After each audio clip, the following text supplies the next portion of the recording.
Yes, I know we need an NBA version of that, but we don't have one. Welcome to DFS Army's NBA pre-lock show. Nice little 6-game slate on deck.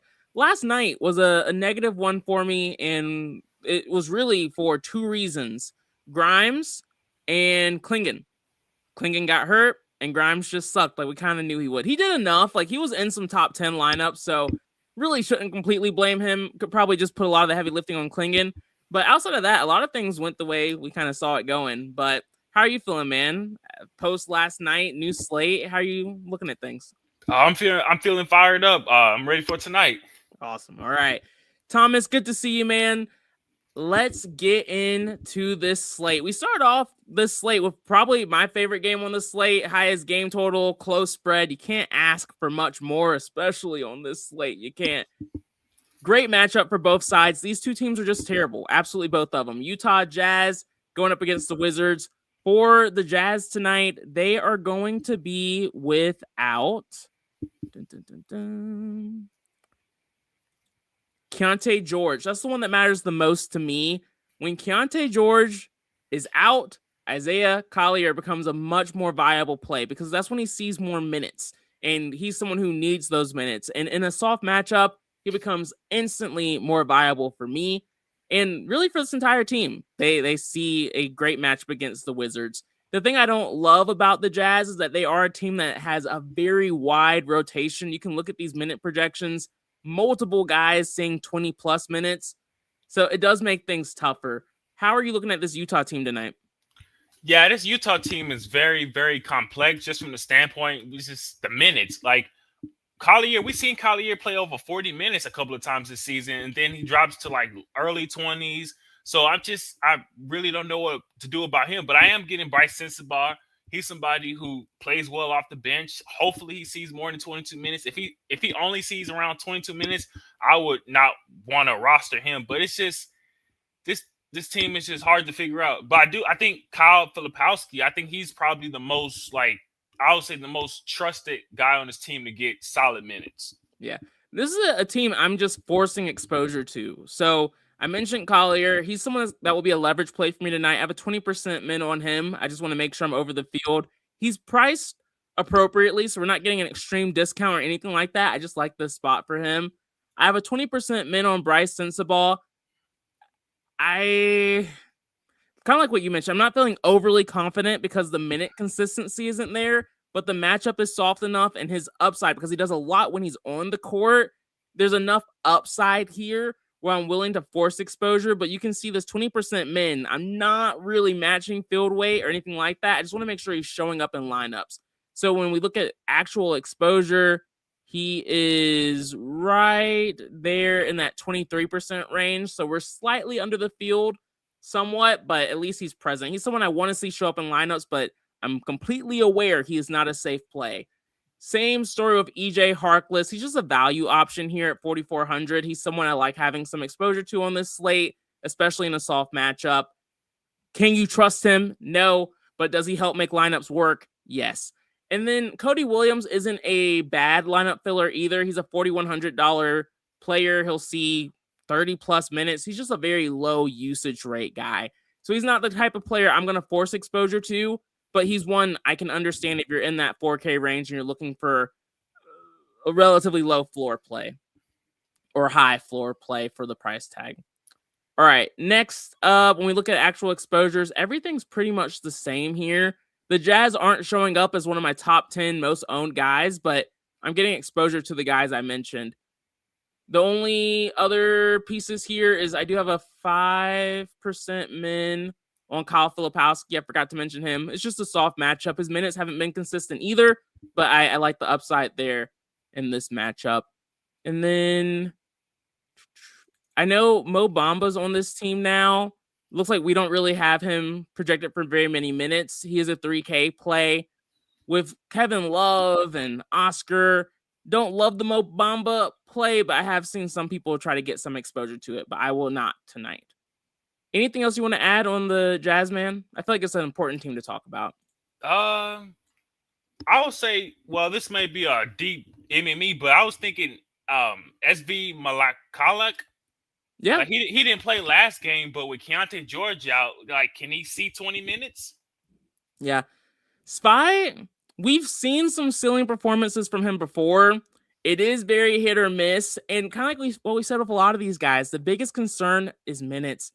And towards the end of the season, with two teams that are tanking, you're just going to see weird rotations. So that's not a crazy dart throw either, man. All right. Other side of this game, very similar team, but rotations a little bit clearer because they don't have guys playing like 5 to 10 minutes, but they still are playing a lot of guys 20 plus minutes. But the matchup's super soft here for the Wizards tonight. Not a ton of injury news. Like Vucevic, he's been out for a while, so that's why you're seeing Reese, Riley, those type of guys see a boost. And then we have Keyshawn George out, which is why we still will continue to see Will Riley start and increase with George out to the rest of the starters. But again, this is a team that just plays a lot of guys.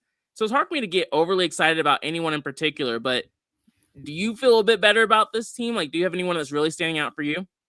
Will Riley was somebody who was really peaking in my dome station. I think Bill Cowley he's a solid option, and the rest of these Washington guys, they're so difficult to choose because you don't know which one of these guys is going to see more minutes than the next guy on the team. So it's so conflicting with these guys. And Anthony Gill, we don't know if he's. I think we should probably have info if he's in or out by the time lock is. So we just have to see. Yeah, good thing to call out. Anthony Gill is questionable. He's battling through an illness. If he gets ruled out, the same group really sees the biggest boost.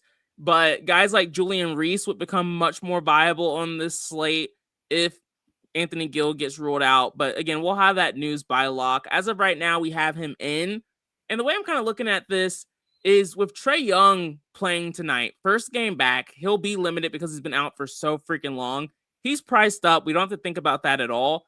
That really takes a lot of these guards out of consideration for me. So I'm not looking at Trey Johnson. I'm not looking at Bub Carrington, but the wings and bigs are still viable. So Will Riley, he's been the only Wizard seeing a ton of minutes. And so he's one that I'm very comfortable having show up. He shows up naturally in 81% of my lineup. So I have really good leverage there.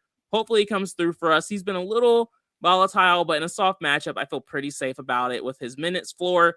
And then Bilal Coulibaly, he's someone that's just been producing pretty well for this team. He's relatively cheap at 4,900. I love this game. He's someone else I want to force exposure to. And for now, with us not having the Anthony Gill news, assuming he's playing in a soft matchup, I like how he's a little bit more aggressive than a guy like Reese too. So I'm hoping he plays tonight. I have a 20% min on Anthony Gill because he's another big I just want to have showing up on this slate. So I like this team. I like this game, not because they're talented, but because they have a really soft matchup. And when we look at exposures, Will Riley again at 81%, Anthony Gill and Bilal Coulibaly are both showing up above that min I have on them. I like when that happens in the DS. Just means we're seeing things the same way. And that's pretty much it for Washington. I wouldn't have been mad if some weird random Wizards were showing up in like 4 or 5% of lineups, but it's not as of right now. All right, this next game is gross from a lot of perspectives. We still need to talk about it. Total is 229.5. Spread is 7.5 points. We have the Mavericks going up against the Magic. And for the Mavericks, the one and only Cooper Flag is returning tonight, which really made it pretty easy for me not to look at these guys at all. We do have Brandon Williams out still, so boost in minutes to guys like Johnson and really just their guards in general. But I don't like this team with Cooper Flag back. How are you kind of looking at the Mavericks? Yeah, this whole Dallas team is very unattractive to me, just from the standpoint, like with Flag coming back, these guys are still, priced above what they usually, should be. So I'm not, getting any of these guys. Yeah. I am in the same boat. Let's double check and make sure these guys aren't showing up in a couple of lineups, and they are not. Oh, appreciate it, y'all. Gill is in. Must have got that news. So I'm just going to keep that 20% min on him and call it a day. Demetrius Max said, do you always late swap? So the honest answer is I have a life. I can't always late swap. But if you want to take this seriously, if you want to take down contests, you need to late swap before the games. I have had multiple takedowns where I haven't had to late swap, but when I'm really locked in, I am late swapping. Is there anything else I want to add on that? I don't think so. I mean, realistically, if there's not an injury, I'm not late swapping. Like, I just don't have the time. If there's not someone getting ruled out. But I do know, like, we're always updating projections, and there's been plenty of times where I do late swap, and then that does help me take down a tournament. It just kind of, for me, there's a whole rant I could go on there, but we're gonna hold off on that for another day. Orlando, this side of the game, I like picking on Dallas. They are a really bad defensive team. The spread isn't that crazy at 7.5 points. I thought it'd be a little bit wider, but this team is healthy for Orlando. So that's another reason why I don't really have any strong favorites here, but who do you like here from the Magic? Yeah, like you were saying before, the Mavericks is a terrible defensive team, so I definitely like Orlando. I was getting guys like Wendell Carter. I was getting Jalen Suggs. Banchero wasn't showing up for me, but he's somebody I'm definitely going to force because he do have upside. Mm-hmm. And the thing with Suggs, I was getting Suggs, but it's like I question, his optimal upside with, Orlando healthy. Anthony Black is back, so he's somebody that I'm going to monitor and may adjust some things. But those are really the guys I was getting the most. Yeah, that's a really good point with Suggs, because he was showing up a little bit for me too. But with this team healthy, I do worry about his upside some. He does still have like the second, third, fourth. When it comes to starters, he has the second best points per minute rating still. We haven't seen a ton of upside from him recently, besides against like the Bucks, who are really bad against guards. Didn't see a ceiling performance from him on, what was that, Tuesday against Washington. When we look at actual exposures, Suggs is showing up in about 21% of my lineups right now. So that's right there close to field weight exposure. The only other guy I was looking at was Paolo Banchero. You can make an argument for Desmond Bane, but I really just don't play him because I haven't been able to get him right. And he's a streaky shooter. He can do more of he can get assists and rebounds too, but he's typically just scoring dependent. And so if he's hot, he can end up in the Nuts lineup. But if that shot's not falling, which is the case for a lot of guys, but his price tag, not really worth the risk for me, so I'm not going to force that. Paolo's the one I've been going back and forth on. I need to look a little bit closer at him, because with Paolo, we're not getting a discount.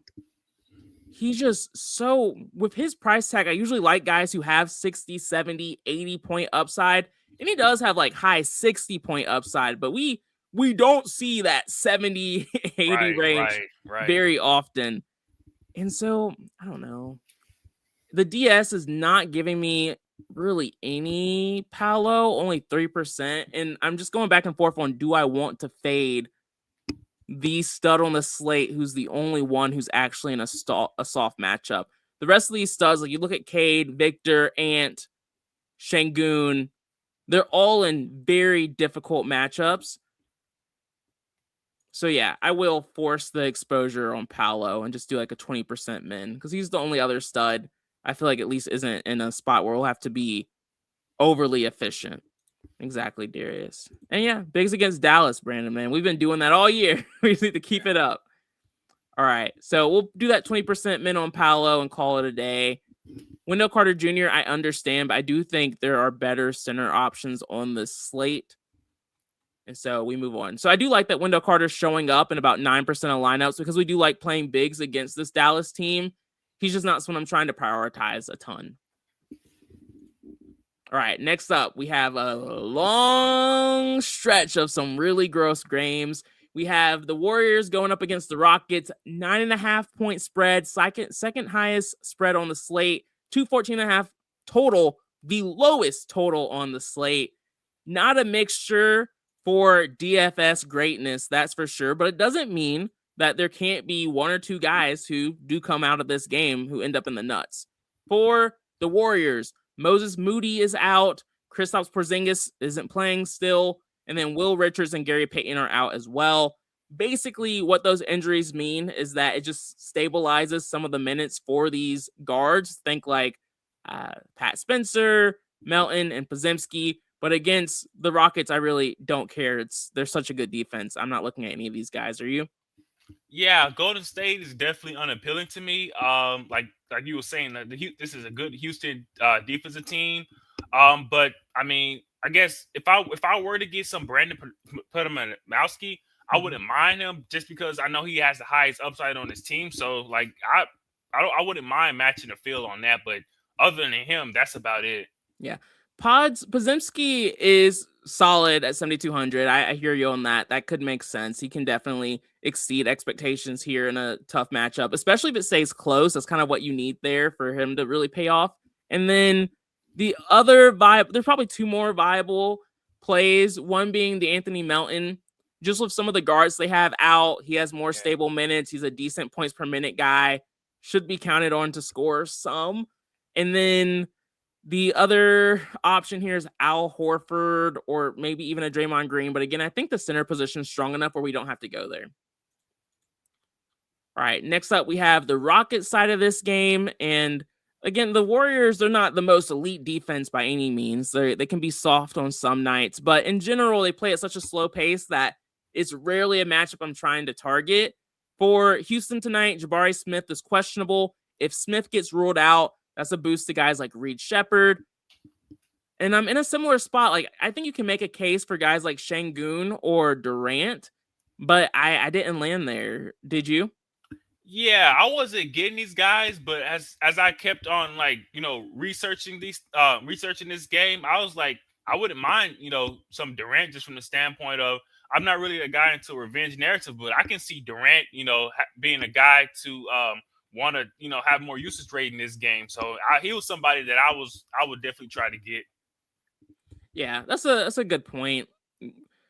I usually am really big on the revenge narrative, but I don't think KD's upset. But you're not wrong. I don't think he would be against stunting on these Warriors a little bit. But I don't know. I think his price tag's a little high. Same with Şengün. Again, it wouldn't shock me if one or two guys come out of this game. So if you want to take a shot, you can. I personally am avoiding that game like the plague. Next up, we have the Nets going up against the Heat. 224.5 total. Widest spread on the slate at 12.5 points. We've seen this game recently. And so I thought we might see a little bit of ownership here because we saw some of those Heat guys actually have a really good game against the Nets. But we'll start off with the Nets side of this. For Brooklyn tonight, Dimon is still out, which means we should continue to see Terrence Mann start. Heat have a really good defense, but they play at a fast pace. I still didn't look at any of the Nets. Am I missing something? Like, what are you seeing? Yeah, with the Nets, I was getting Clowney the most. Yeah. He was like the only guy I was really getting. So, he's a 10% own play. He's somebody that I wouldn't mind getting to him because he just had a decent game against them last time. So I would go right back to Clowney. Yeah. And that's a good thing to highlight. I personally don't feel strongly about this game, but I'll trust the DS. And the DS does like Clowney. It puts Noah Clowney in about 20% of my lineups.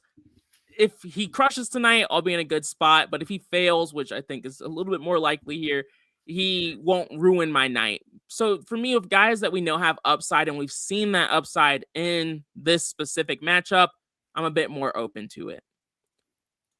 Jason, anyone like Reese? If Gill was ruled out, I would like Reese. I don't think Reese will see too much time on the court with Anthony Gill back. Right. So, yeah, Clowney shows up from the Nets, and that's about it. A little bit of MPJ, but I don't know. I like playing MPJ in the first half of this season. He just hasn't been doing it for me as much post All-Star break. And I haven't really been playing him as much, too. So maybe it's a me thing. Maybe I need to buy in, but I'm not here. Not yet. All right. For the other side of this game, we have the Miami Heat. Norman Powell is out, which means we should see plenty of Tyler Hero still. Nikola Jovic is out. and Fontecchio is out. But those last two have been out for a hot minute. This team's getting a lot of ownership after seeing almost none in the first time these two teams faced off maybe a week or so ago. Are you playing a ton of Miami tonight? Yeah, when it came to Miami, I was getting a ton of Khalil Ware. He was somebody who was showing up massive in my dome station. But then other than that, I wasn't, really getting these other Heat players. But I want to force Bam because he does have 50+ upside. I wouldn't mind going back to him. Davion Mitchell, he's an okay value. I think I want to be under a hero. I just feel that we have better guards on this slate. So that was pretty much all the guys I was getting to on this Miami Heat team. Ooh, Kasparis. Clegg has some interest in Haku if this game blows out, which isn't a crazy narrative at all. Taking a shot on a couple of these 3K guys, going for a very likely blowout scenario here. And then the first part of Clegg's question was, can you play Bam and Ware together? First part of this season, the answer to that would have been no, because Ware was benefiting because Bam Adebayo was out. But last two games, we've seen Ware have more stability in minutes because they are playing him more with Norman Powell out. So they're just playing a little bit bigger. And that's what's making Khalil Ware a much more viable play. We're assuming they're going to keep doing what they've been doing for the last two games. You have to mention that in the NBA because sometimes randomly they decide to switch shit up. Hopefully they don't do that. There's no reason for them to. Khalil Ware's been good whenever they give him minutes, so they should do that. And so I just locked Ware in. Without the lock, he was showing up in 99% of my lineups. And when that happens, I'm like, we might as well just go all the way in here and just make him in 100% of lineups. So Khalil Ware's locked and loaded for me on this slate. Simauto likes him too. It's just a spot that makes a lot of sense.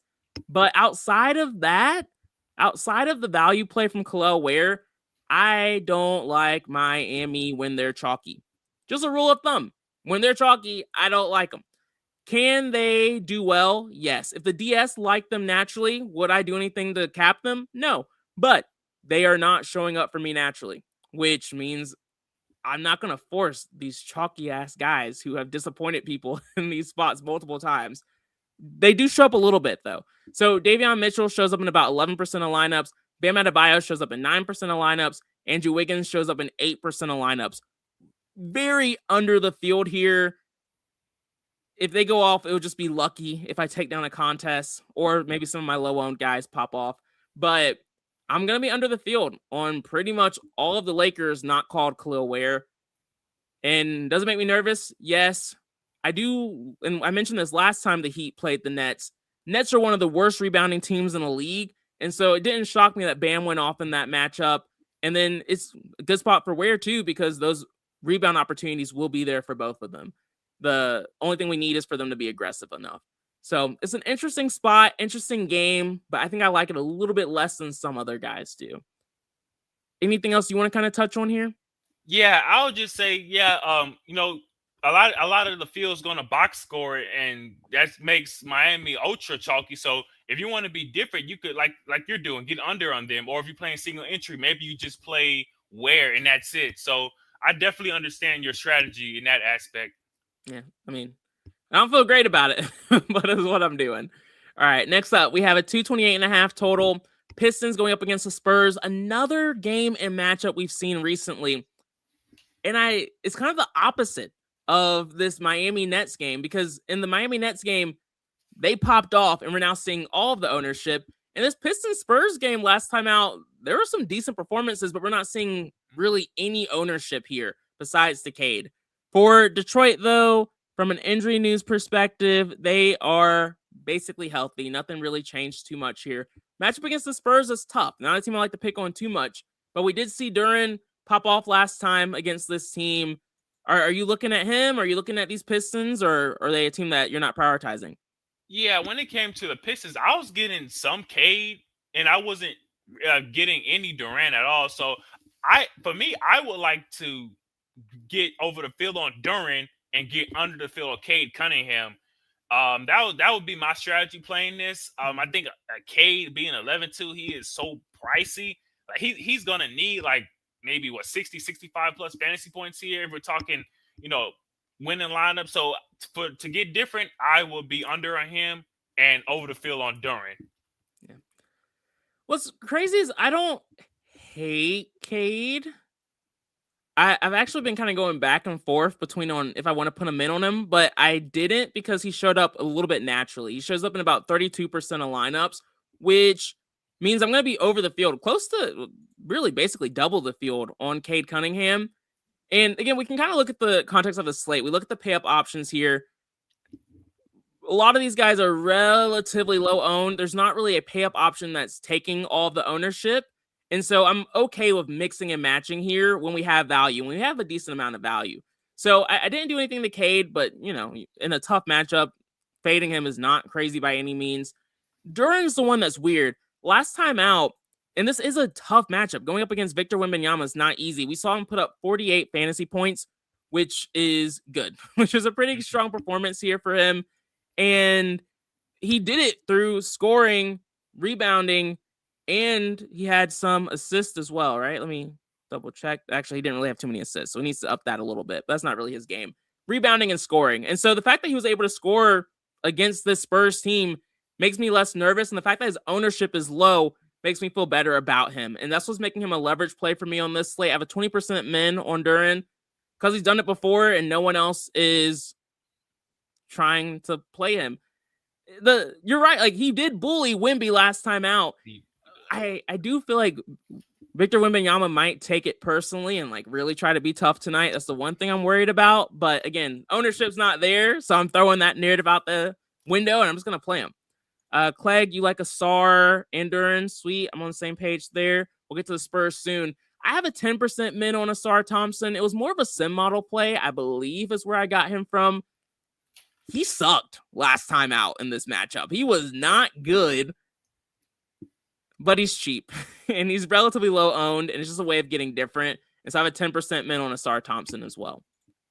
For the Spurs side of this game, again, don't like picking on Detroit very often. But for the Spurs tonight, they are relatively healthy, just Barnes out.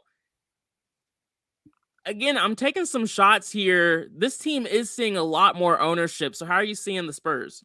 Yeah, when it came to the Spurs, I was getting a lot of these guys, and it's kind of making me a little bit uncomfortable, especially with Fox. I was getting a ton of Fox. Yeah. But he hasn't been doing too good lately. Like, this is a good defensive team with the Pistons.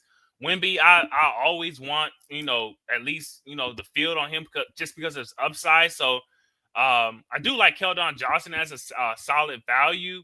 Harper, Champagne, I could see, one of those guys popping off the bench. So, yes, it's some good pieces on this Spurs team, but I think we have to be aware of, some of these guys who can chalk bomb us. Yeah. The reason why we're seeing so much interest in the Spurs is that the price tag has gone down on guys like Castle and Fox and Champagny, and we like that. Like, that's really nice. Like, we know these guys have slate breaking upside and their price is going down. That's good. These are good things, but the matchup is tough and their price tag has gone down because they haven't been consistent. They have ceiling, but it's been few and far between for a lot of these guys. The priorities for me here are Victor Wembanyama. I have a 25% min on him. Sim model play, yes, but also just, again, trying to find a way to force in some of these studs who I like slightly more than some of the other guys, like Anthony Edwards is one I'm not really playing a ton of. And so I just like being over on some of these guys that I like a little bit more than him. Castle has been my guy for the last few weeks, and I don't have to force him in because he shows up naturally in 54% of lineups. Having that much of any of the Spurs does make me nervous. Not gonna lie. Because again, consistency has not been this team's strength. But I'm going to keep it, and I'm going to eat this chalk, and I'm going to be close to double, triple the field on some of these Spurs. Castle's one that I'm double the field on.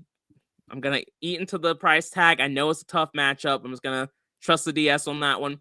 De'Aaron Fox, very similar story. Price tag is cheaper. Upside has been very inconsistent, especially lately. But at this price tag, I'm willing to bite the bullet and play him. And then Champagny is a value play. I have a 15% min on. Also a sim model play. Sim like Champagny a good amount. So I forced him in. Keldon Johnson, I didn't think about too much. But he shows up naturally in about 49% of lineups too. So I have a decent amount of this Spurs team. It does make me nervous because I don't trust them, but the DS likes them. I was able to kind of mix in some of the guys I like here too. And so it didn't break the DS or anything. And so I like to ride with that when it happens. Last game on the slate, we have the Raptors going up against the Minnesota Timberwolves. These are two really good defenses. Once again, that's a common trend on this slate. The only really soft matchup is for the Jazz and Wizards and for the Magic. Everyone else has a difficult matchup to some extent. Even Miami, the Nets just play at a slow pace, and that creates a tough game environment. Thomas said exposure on Fox is high. It's very high. Yeah. I have 77% exposure to De'Aaron Fox. I think you can cap him at 60, but I will not be doing that tonight. All right. For the Raptors, from an injury news perspective, they are basically healthy, but an important but, Brandon Ingram is questionable. If Ingram gets ruled out, this team becomes much more viable because they don't have a 9K Scotty Barnes anymore. The matchup against the Timberwolves is a tough, again, I'll highlight that, but without Brandon Ingram, we see nice usage bump increases to guys like Quickly, Barrett, and Barnes. As of right now, I'm not interested in really any of them, but if Ingram gets ruled out, I have more interest in all of them. It is a spot where I would late swap, and it's part of why I like having as much exposure to these Spurs and Pistons, because and part of why I force exposure to guys like Victor and Duran, and you'll see like just having more space to late swap if Ingram gets ruled out is nice flexibility. Is the way I'm kind of viewing it. What are you doing with these Raptors? Yeah, when it came to the Toronto side, I think RJ Barrett is somebody I was getting a good amount of. Quickly, I wasn't really getting him, but I wouldn't mind being over the field as a GPP play, leverage play. He has upside. We seen that he doesn't matter if it's a tough matchup or whatever. He comes through a lot of the times, and also if Brandon Ingram's out, that means we'll be winning in the end. We have a nice pivot play, and we have a nice matchup with Ingram out. So even if Ingram is in, I still like Quickly. But those two guys are the guys I was getting the most of. Yeah. My guy Clegg is on Quickly. I don't have interest in any of these guys, to be honest, if they're all healthy. RJ Barrett is showing up in 63, 68% of lineups. Oh, God. As soon as I say that, that's what shows up. I will cap RJ Barrett. Again, this cap will go away if Ingram gets ruled out.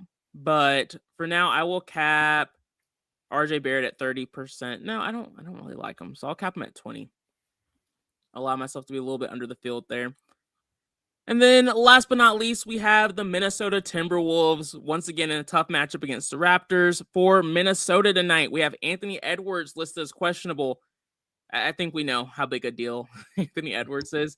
If he gets ruled out, Booster Randall, Gobert, McDaniels, Reed, and DiVincenzo. If he plays, he's in a relatively tough matchup against the Raptors. But I'm curious to kind of see how you're looking at it. Yeah, when it came to Minnesota, I wasn't getting any of these guys, but Anthony Edwards is someone I'm always gonna get to, so I wouldn't mind matching a fill on him. But other than that, I was like, these guys are unattractive to me here. Yeah, my guy Clegg's been on DiVincenzo all day.